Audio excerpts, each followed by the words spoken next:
நீங்க எங்களுக்கு ஒரு பெரிய டாஸ்க் கொடுத்திருக்கீங்க. கிரிப்டோ பத்தி சுத்தமா தெரியாத ஒருத்தருக்கு ஒரு புது டிஜிட்டல் நிதி அமைப்பு பத்தி எப்படி புரிய வைக்கிறது? ஆமா, இது கொஞ்சம் சவாலான விஷயம்தான். நீங்க அனுப்புன டாக்குமெண்ட்ஸ், வீடியோஸ், படங்கள் எல்லாத்தையும் பார்த்தோம். இது ஆரிஜின், அதாவது ORIJIN அப்படிங்கிற ஒரு ப்ராஜெக்ட் பத்தினது. ஆமா. நம்மளோட நோக்கம் ரொம்ப சிம்பிள். இதுல இருக்கிற டெக்னிக்கல் விஷயங்கள் எல்லாம் ஒதுக்கி வச்சுட்டு, இதுக்கு பின்னாடி இருக்கிற பெரிய ஐடியா என்ன? இது எப்படி ஒரு சாதாரண மனுஷனோட வாழ்க்கைய மாத்தலான்னு ஆழமா அலசி ஆராய போறோம். கரெக்ட். நீங்க அனுப்பின இந்த மெட்டீரியல்ஸ் எல்லாத்துலயும் ஒரு பொதுவான விஷயம் இருக்கு. அது என்னன்னா, இப்போ நம்ம பயன்படுத்துற பேங்க், அரசாங்கம்னு எல்லாத்தையும் தாண்டி ஒரு புது நிதி உலகத்தை உருவாக்கணுங்கிற எண்ணம் தான். சரி. இது எந்த ஒரு நாட்டோட கட்டுப்பாட்டுலயும் இல்லாம முழுக்க முழுக்க டெக்னாலஜி மூலமா இயங்கணும்னு சொல்றாங்க. வாங்க, இந்த பிரம்மாண்டமான ஐடியாக்குள்ள என்ன இருக்கு, இதோட அடிப்படை கருத்துக்கள் என்னன்னு ஸ்டெப் பை ஸ்டெப்பா பார்க்கலாம். சரி, ஆரம்பிக்கலாம். முதல்ல இந்த ப்ராஜெக்டோட மைய கொள்கையிலிருந்து தொடங்குவோம்.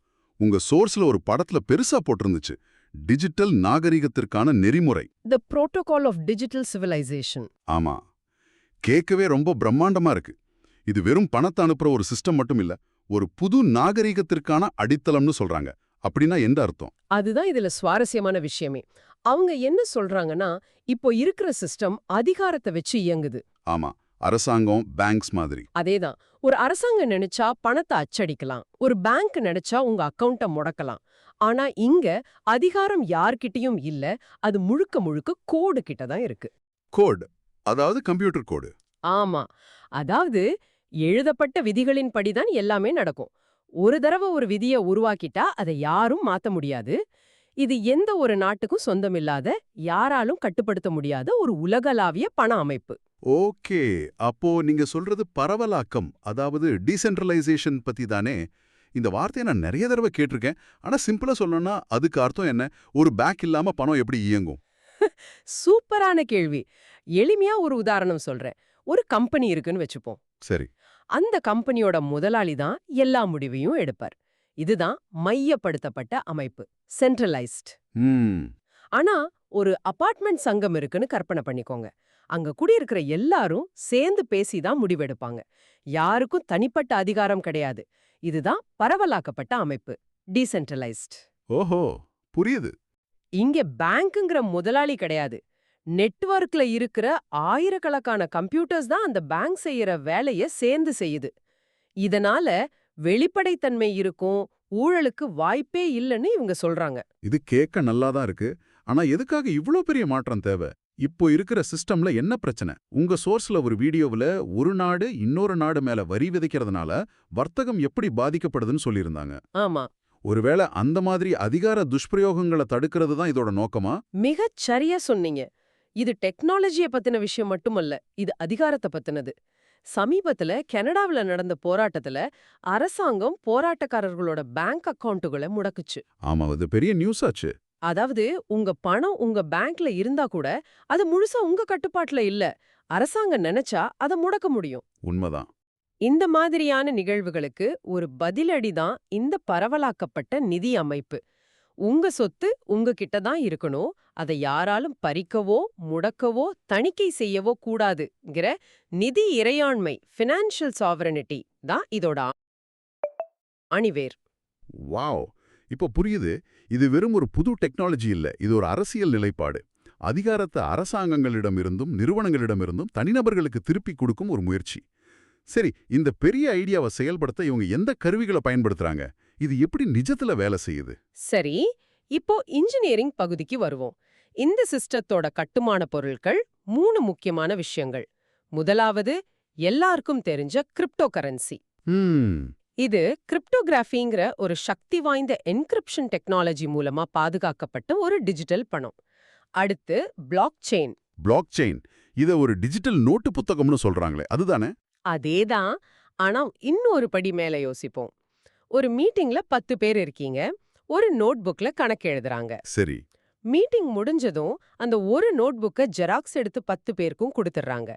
இப்போ யாராவது ஒருத்தர் அவரோட காப்பில கணக்க மாத்த முயற்சி செஞ்சா மத்த 9 பேர்கிட்ட இருக்கிற காப்பியோட அது மேட்ச் ஆகாது. எக்ஸாக்ட்லி, உடனே தப்ப கண்டுபிடிச்சிடலாம். இதுதான் பிளாக் செயின். தகவல்கள் ஒரே இடத்துல இல்லாம ஆயிரக்கணக்கான கம்ப்யூட்டர்கள்ல பரவி இருக்கும். அதனால இதுல வக்கீல்கள் தேவையில்ல, பேங்க் தேவையில்ல. எல்லாமே ஆட்டோமேட்டிக், வெளிப்படையானது, நம்பிக்கையானது. சரி, இந்த நோட்புக், இந்த ஆட்டோமேட்டிக் விதிகள் எல்லாம் இருக்கு. இதுல பணமா என்ன பயன்படுத்துறாங்க? உங்க டாக்குமெண்ட்ஸ்ல 2 முக்கியமான டிஜிட்டல் நாணயங்கள் பத்தி குறிப்பிட்டிருந்தாங்க. LGNS மற்றும் ஸ்டேபிள் காயின் ஏ. இது ரெண்டுக்கும் என்ன வித்தியாசம்? இது ரொம்ப முக்கியமான கேள்வி. LGNSங்கிறது அல்காரிதம் அடிப்படையிலான நிலையற்ற நாணயம். அல்காரித்மிக் நான் ஸ்டேபிள் கரன்சி. ஒரு நிமிஷம். நிலையற்ற நாணயமா? பொதுவா கரன்சினா நிலையா இருக்கணும்னு தானே நினைப்போம். எதுக்கு ஒருத்தர் நிலையற்ற ஒரு நாணயத்தை உருவாக்கணும்? நல்ல பாயிண்ட். இத டிஜிட்டல் பணமா பார்க்காதீங்க. இத அந்த ஆரிஜின் ப்ராஜெக்டோட ஷேர் மாதிரி நினைச்சுக்கோங்க. ஓகே, ஒரு ஸ்டாக் மாதிரி. ஆமா, இந்த சிஸ்டம் வளர வளர நிறைய பேர் பயன்படுத்த ஆரம்பிச்சா இந்த LGNSஓட மதிப்பும் உயரும். இது ஆரம்பத்திலேயே இந்த சிஸ்டத்தை நம்பி உள்ள வர்றவங்களுக்கு ஒரு வெகுமதி மாதிரி. இது முதலீட்டுக்கானது. சரி. ஆனா நாம அன்றாடம் காஃபி வாங்கவோ மளிகை சாமான் வாங்கவோ இத பயன்படுத்த முடியாது. ஏன்னா விலை ஏறி இறங்கிட்டே இருக்கும். அதுக்கு தான் அடுத்த நாணயம் வருது. ஸ்டேபிள் காயின் ஏ. இது பணம் செலுத்துதலுக்காகவே உருவாக்கப்பட்டது. பாண்ட் ஃபார் பேமெண்ட்ஸ்னு உங்க சோர்ஸ்ல ஒரு வரி இருந்துச்சு. ஸ்டேபிள் காயின்னா அதோட மதிப்பு அமெரிக்க டாலர் மாதிரி நிலையா இருக்கும், சரிதானே? கரெக்ட். ஒரு ஸ்டேபிள் காயின் ஏவோட மதிப்பு எப்பவும் $1க்கு சமமா இருக்கும். இதனால விலைய பத்தி கவலைப்படாம இத அன்றாட பரிவர்த்தனைகளுக்கு பயன்படுத்தலாம். ஆனா இதுல ஒரு முக்கியமான அம்சம் இருக்கு. உங்க சோர்ஸ்ல இருந்த ஒரு வீடியோ இத உலகின் முதல் தனிப்பட்ட அனாமதேய ஸ்டேபிள் காயின் கிராஸ் செயின் தொடர்பு நெறிமுறை அப்படின்னு சொல்லுது. அடேங்கப்பா, கேட்கவே தலை சுத்துது. கிராஸ் செயின்னா என்ன? அதையும் கொஞ்சம் எளிமையா சொல்லுங்க. கண்டிப்பா. இப்போ எப்படி சொல்றதுனா, உங்ககிட்ட ஜிமெயில் இருக்கு, உங்க நண்பர்கிட்ட யாஹூ மெயில் இருக்கு. ஆமா. நீங்க ஜிமெயில்ல இருந்து யாஹூக்கு ஈஸியா மெயில் அனுப்ப முடியுது இல்லையா? ஆனா கிரிப்டோ உலகத்துல பெரும்பாலான பிளாக் செயின்கள் அப்படி இல்ல. Bitcoin block chain, Ethereum block chain ரெண்டும் தனித்தனி தீவுகள் மாதிரி. ஓஹோ. ஒண்ணுல இருந்து இன்னொன்னுக்கு நேரடியா பேச முடியாது. இந்த கிராஸ் செயின் டெக்னாலஜி என்ன பண்ணுதுன்னா, இந்த தனித்தனி தீவுகளுக்கு நடுவுல ஒரு பாலம் கட்டுது. ஒரு பிரிட்ஜ் மாதிரி. ஆமா. அதனால நீங்க ஒரு பிளாக் செயின்ல இருக்கிற பணத்தை இன்னொரு பிளாக் செயினுக்கு ஈஸியா அனுப்பலாம். அதுவும் முழுமையான தனி உரிமையோட அனாமதேயமா செய்யலாம்னு சொல்றாங்க. ஓகே, இப்போ எனக்கு ஒரு முழுமையான படம் கிடைக்குது. பரவலாக்கப்பட்ட ஒரு பெரிய ஐடியா இருக்கு. அதை செயல்படுத்த பிளாக் செயின், ஸ்மார்ட் கான்ட்ராக்ட்ஸ்னு கருவிகள் இருக்கு. பரிவர்த்தனை செய்ய LGNS, ஸ்டேபிள் காயின் ஏன்னு 2 நாணயங்கள் இருக்கு. இது எல்லாமே செங்கற்கள், சிமெண்ட் மாதிரி. ஆனா இதை வச்சு அவங்க என்ன கட்ட நினைக்கிறாங்க? அவங்களோட பெரிய திட்டம் என்ன? உங்க டாக்குமெண்ட்ஸ்ல 3 கட்டங்களா ஒரு வளர்ச்சி திட்டத்தை விவரிச்சிருந்தாங்க. ஆமா, அவங்க திட்டத்தை ஒரு 3 அங்க நாடகம் மாதிரி பிரிச்சிருக்காங்க. ஆரிஜின், அவேக் மற்றும் எட்டர்னல். Origin, awake, eternal. முதல் கட்டம் ஆரிஜின், அதாவது போக்குவரத்து நுழைவாயில், டிராஃபிக் என்ட்ரன்ஸ். ஒரு புதுசா ஒரு ஷாப்பிங் மால் திறக்கறாங்கன்னு வச்சுக்கோங்க. முதல்ல அவங்க என்ன பண்ணுவாங்க? விளம்பரம் பண்ணுவாங்க, ஆஃபர் கொடுப்பாங்க, மக்களை உள்ள வர வைப்பாங்க. அதேதான். அது மாதிரி தான் இந்த முதல் கட்டத்தோட நோக்கம் முடிஞ்ச வரைக்கும் அதிக பயனர்களையும் மூலதனத்தையும் இந்த சிஸ்டத்துக்குள்ள கொண்டு வரது. சரி, எல்லாரும் உள்ள வந்துட்டாங்க. அடுத்து என்ன? 2ஆம் கட்டம் அவேக், அதாவது சூழலியல் இணை கட்டுமானம், எக்கலாஜிக்கல் கோ கன்ஸ்ட்ரக்ஷன் சொல்றாங்க. அதுக்கு என்ன அர்த்தம்? இந்த இடத்துல தான் விஷயம் இன்னும் சுவாரஸ்யமா மாறுது. இப்போ மால் உள்ள வந்த மக்கள் வெறும் வாடிக்கையாளர்களா மட்டும் இல்லாம அவங்களே கடையை திறக்க ஆரம்பிச்சா எப்படி இருக்கும்? ஓ, சூப்பரா இருக்குமே. அதுதான் இந்த 2ஆம் கட்டம். பயனர்கள் வெறும் நுகர்வோரா இல்லாம உருவாக்குபவர்களா மாறணும்னு நினைக்கிறாங்க. இந்த தளத்தை பயன்படுத்தி மற்ற டெவலப்பர்ஸும் பார்ட்னர்களும் புது புது செயலிகளையும் சேவைகளையும் உருவாக்க ஆரம்பிப்பாங்க. இது ஒரு கூட்டு முயற்சி. ஒரு நிமிஷம். பயனர்களே உருவாக்குபவர்களா மாறுறதுன்னு சொல்றீங்க. அதுக்கு எல்லாரும் கோடிங் கத்துக்கணுமா? அது எப்படி சாத்தியம்? நல்ல கேள்வி. எல்லாரும் கோடிங் பண்ணணும்னு அவசியம் இல்ல. இதுக்கு ஒரு நல்ல உதாரணம் யூடியூப் அல்லது ஷாப்பிஃபை. யூடியூப் தளத்தை கூகுள் உருவாக்குச்சு. ஆனா அதுல இருக்கிற கோடிக்கணக்கான வீடியோக்களை நாம தான் உருவாக்குறோம். ஷாப்பிஃபை தளத்தை அவங்க உருவாக்குனாங்க. ஆனா அதுல லட்சக்கணக்கான ஆன்லைன் கடைகளை சாதாரண மக்களான நாம தான் நடத்துறோம். ஓ, பிளாட்ஃபார்ம் அவங்க கொடுப்பாங்க, அதுல நாம நமக்கு வேண்டியதை உருவாக்கிக்கலாம். கரெக்டா சொன்னீங்க. ஆரிஜின் ஒரு அடித்தளத்தை உருவாக்கும். அதன் மேல மற்றவர்கள் தங்களுக்கு தேவையான நிதி சேவைகளை, செயலிகளை உருவாக்கிக் கொள்ள முடியும். இதுதான் சூழலியல் இணை கட்டுமானம். வாவ், சூப்பரான விளக்கம்.